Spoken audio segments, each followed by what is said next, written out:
Klážovi dal dobré video, ale o čom? Ja som videl, že tam mal o tie Kardashianky, neviem, či chcem pozerať Kardashianky zrovna. Relácii dostal v roce 2017. Náhodou mne sa páčia tie jeho videá nové, čo začal točiť. Plno sme aj videli, kámo. Už sa mi to viac páči, jak, ja neviem, čo točili tie objednavačky AliExpressu a tak ďalej, vieš, lebo to bolo asi skôr pre mladšie publikum a tak, ale toto je fakt akože naučný content, jak piča. Chovanie má lepšie videá jak teraz, tiež si myslím. Akorát som videl nejaký TikTok, že sa opúšťal, že ľudia mu pripomínajú lowrider a strašne všetkých koloval, nech to nahlasujú a tak ďalej. A pritom podľa mňa v jeho pozícii to môže mať v piči. Koľko ľudí v tú dobu proste, chápeš to? To bolo skôr nevedomosť to, že to ľudia proste používali, jak že vedel, čo to znamená a používal to aj tak, že podľa mňa v jeho pozícii by to ani nemusel riešiť. Dal tam príklad, že bol na nejakej prednáške vysokej školy, alebo neviem čo to bolo za prednášku, univerzity. Čavo z publika dostal mikrofón a spýtal sa ho otázku, si predstavom bol na pódiu a spýtal sa Slaža otázku, že akej farby je Lowrider. Ty pičo, kamaráde. Tí ľudia prídu troliť aj IRL, chápeš? To je halu. Videl si novú káru? Videl, kámo. Cením. Po piči. Neprakticky, ale whatever you say. No však on tam hovorí v tom videu, že na praktické veci má Odinu. To väčšinou takí ľudia si nekupujú, že kúpim si jedno auto a rovno si kúpim Lambo, vieš. Pozri sa na Viktora 16 Mercedesov má. Tú dodávku, tú také, kombičko, tú štýlovicu a tak ďalej. Rozhodne ale praktickejšie ako Lambo. Kamo, to nemôžeš tak brať. Chápeš ty, keď máš raz detský sen a fantazíruješ niečo v detstve a zrazu máš na to prostriedky si to kúpiť, že ťa to absolútne nezabolí, tak kokot by si to kúpil. Každý z vás, chápeš? To je jedno, aký sen by to bol. Ja mám sen proste huge barák, niekto má sen ty kokot, ja neviem, ísť na nejaké miesto na svete, niekto si chce kúpiť zlatú sochu na trávnik, čo ja viem. To proste najhoršie, že môžeš napísať, že a Lambo není praktické. To už len chceš proste nejak opičovať to auto. Tak povieš, že není praktické. Tak keby som povedal, že bicykel není praktický na diaľnicu. Budem teraz hejtiť všetkých, čo majú bicykle. Kámo, na čo si to kúpil si kokot a jak s tým pôjdeš na diaľnicu? Pičovina. Alebo že si niekto kúpi súkromný triskač a povie, že kokot, ale v centre mesta s tým nezaparkuješ. Na čo si to kupoval? Naopak ja so svojím puntom sa vojdem, kde chcem. V GTA som to delal. Skúšal si 5M, hrával som kedysi 5M HS, ale už sa k tomu nebudem vracať. Minimálne nie v GTA 5, GTA 6 možno. Najväčšia sranda bola, keď som to tak úplne nepoznal a už keď to začína byť proste tryhard a tak už ma to prestalo baviť. Videá z toho nájdem nejaké? Nájdeš, kamo. Neviem, či video úplne, ale... Ježiš. Pozeraj to. Môže byť? Počkaj. Sme lúpili barak. Jaj. Počkaj, máš všetko prehľadané?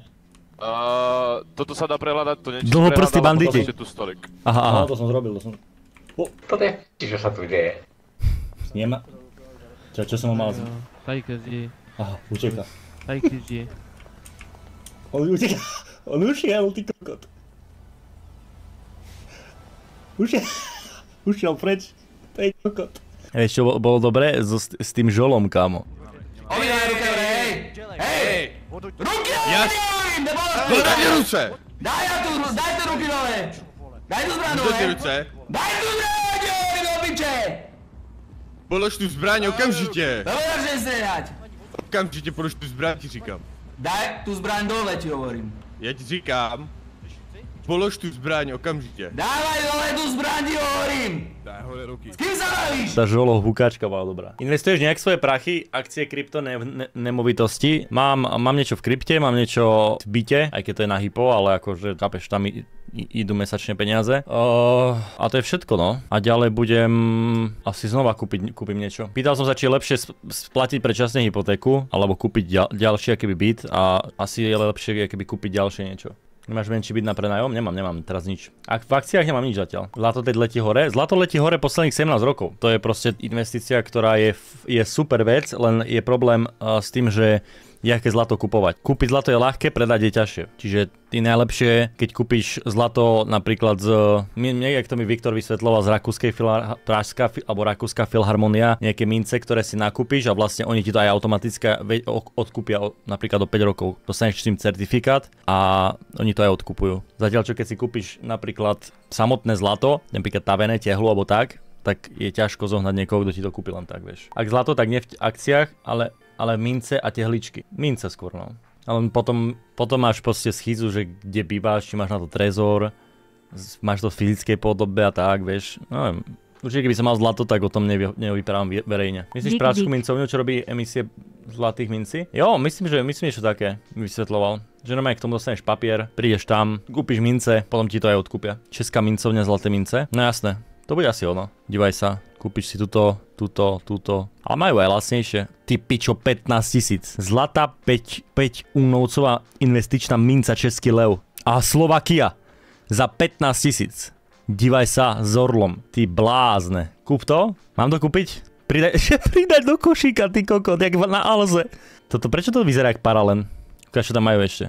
Ty kokot, kamaráde. 31 000. 100 000. Nejaký zlatý lev. Zlatá kilogramová investičná minca. To už je pre Viktora takéto.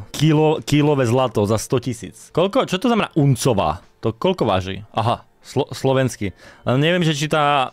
Ono vlastne tieto mince, keby sme kúpili tie slovenské mince, aspoň nejaké, tak ono môžu naraz na hodnote, keď pojeme pod Rusko. Nie, pičovina. Samozrejme sa randujem. Ale akože pekné sú tie slovenské. Ty pičo, tá je krásna, kámo. Orol. Tak to si myslím, že je rozumná záležitosť. Od nich kúpiš, im aj predáš. A neviem, či to je ale česká mincovňa, hej, to bude ono. Aha, tu čo to je? Strieborná. Pozri sa, a za 80 €. Tu si vieš kúpiť striebornú mincu, dívaj sa. Alebo keď niekomu chceš len tak darček kúpiť. Aha. Dobre. Séria zlatých mincí český lev. Od malých až po kilovú. Dívaj sa. 151 000. V poriadku. Potom ti poviem. Ty. Ja nechcem aj vedieť, že čo to je najdrahšia minca. 312 000 €. Ty pičo. Kamaráde. 1 000 000 €. Zlatá 10-kilová investičná minca. Podľa mňa by ju mal Viktor dať do chainu. Kúpiť ju. Mal by ju dať do chainu a nosiť na krku, kamaráde. Jak pán. Poprosť Dukloka. Tak to neviem, no. Podľa mňa, keby mal Dušan 1 000 000 € na účte, tak nekúpi si asi mincu. 10 kg nechceš, no to je pravda inak. To som si aj neuvedomil. Aj keď tie chainy niektoré, čo majú tí repery, tak je halus. No a predstav si, že by si teraz šiel niekde proste... Predstav, že by si šiel niekde proste po ulici a videl by si páliť voľaké auto rýchlo a vypadol by proste nejaká skrinka toho auta a našiel by si tam rozsypané takéto mince. A bol by si na hubách a našiel by si tam rozsypané takéto mince, čo by si s tým spravil? Vrátil na políciu, to je jasné, samozrejme. Čestný občan by si prišiel, aby si to proste donesol na políciu. Napríklad môj kamarát jeden by to rozstavil, aby to nebolo vidno, že to je proste, že tu sú mince, rozstavil by to na čisté zlato a to zlato by predal. A to by zrobil kamarát, aby som to vrátil. Pri legit predaji musíš dokázať pôvod certifikátom. Kamaráde, tak by som si to rozlial doma, teda kamarát by si to rozlial doma a zrobil si z toho sochu. To je nejak tvoj gameplay v KCD.